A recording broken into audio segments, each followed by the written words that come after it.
On the basics to being a freelancer. This ebook will begin by outlining some of the basic features of freelance work. The fundamentals details of a freelance business plan will be outlined in the next chapters.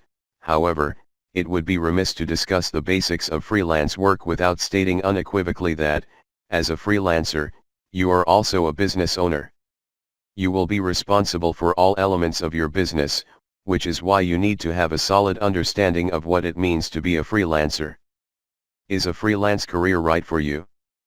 Chances are, if you are reading this ebook, it is.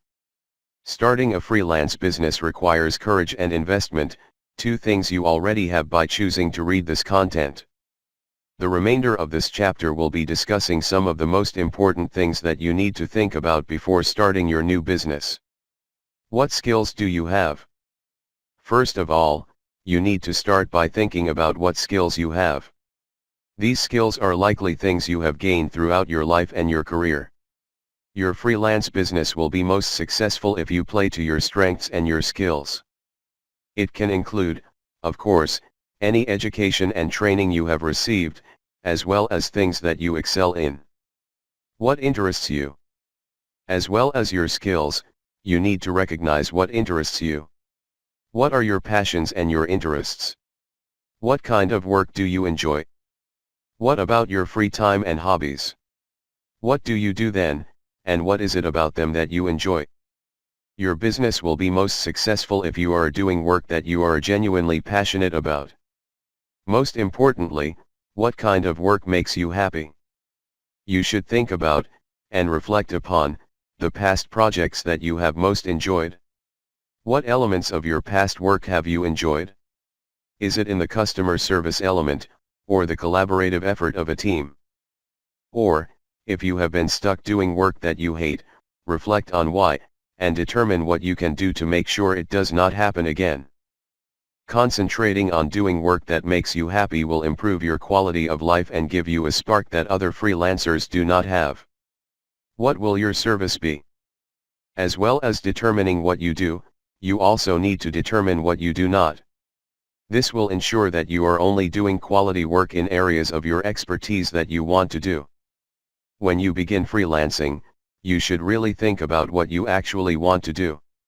You may have an idea of the vague industry or area, but you should think about what specifically the kind of work that you want to do. It should lie at the intersection of your skills and passions. This will be the key to the success of your business. Freelance work ideas. There are a plethora of freelance business ideas that can be tailored to your skills and interests. Chances are you already have an idea of what you would like to do. However, below, in no particular order, is a list of potential freelance business ideas. Writing. O copywriting, O editing, O proofreading, O blogs, O journalism, O ghostwriting, O content writing, web development, O web design, O website creation, O software programming, graphic design, photography, transcribing, translating, teaching, O online English teaching, tutoring, social media marketing, O content creation, O brand management, search engine optimization, data entry, admin, bookkeeping, virtual assistant, marketing. Once you have an overall idea of what you would like to do, you can narrow it down to a specific niche. This is not something that you need to do immediately, but it is something that you should keep in mind as you grow your business. Specialization is essential to business growth, but your niche can evolve as your direction changes. Who are your clients? Once you know what your business will be, you will need to consider who your target market will be. Clients will be discussed in more detail later in this ebook. Nevertheless, you should be considering who your target audience will be as you plan your business. It is important to remember that, in terms of clients, you should be aiming for quality over quantity.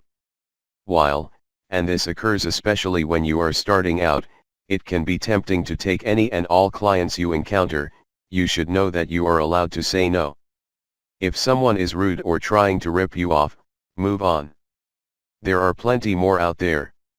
Allocate your time to clients and projects that you enjoy and believe in. In particular, it is recommended that you try to gain long-term clients. One of your primary business goals should be to retain quality clients and build good relationships with them. Regular work is fantastic. Hidden costs. There may be hidden upfront business costs that you will need to invest in. Obviously, this is dependent on your industry and the things that you already own, but nevertheless, there are things that you need to consider. Will you need new software or technology? How about office equipment? Can you work from home or do you need to rent somewhere? If you are thinking about using a coffee shop as an office, remember to budget in the coffees and snacks. Working these out in advance is the best way to not get caught out with unexpected expenses. Motivation. Having a freelance business requires motivation and discipline. You will no longer have a boss hovering around demanding that you work harder, you are now that boss. Being self-motivated and having good time management skills are quintessential traits of successful freelancers. It also cannot be stated enough that you need to know your worth. If you feel undervalued or underappreciated, you will also likely feel unmotivated. Figure out what motivational strategies work for you and utilize them to smash your goals.